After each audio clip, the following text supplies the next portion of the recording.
د یو غلطۍ د وجې روغه خپه کټ شوه. الله د مکړي که داسې حادثات د چا مخې ته راځي نو په دې دوران کې تاسو ته څه کول پکار دي؟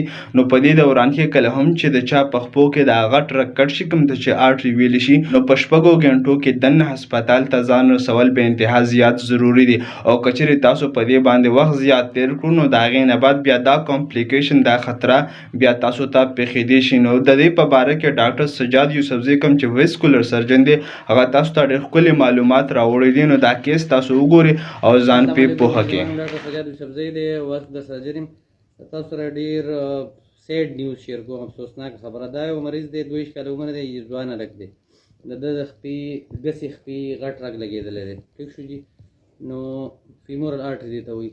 د دې لپاره دا طریقه ده چې د رګ ولګي نو دا په 6 غنټو کې دننه د رګ جوړې اپریشن وکړي. په 6 غنټو کې د اپریشن ونه شو نو د مریض په وکټ کېږي. مریض دلته راغی بېګا د شپې په 7 بجې ته لګېدلی، اوس پرون 7 بجې ماښام، اوس د سهار 7 بجې 12 غنټې شوي دي. 12 غنټې پس چې راغی نو د ده خپه چې کوم د زنګون نه لاندې مړه شوې ده.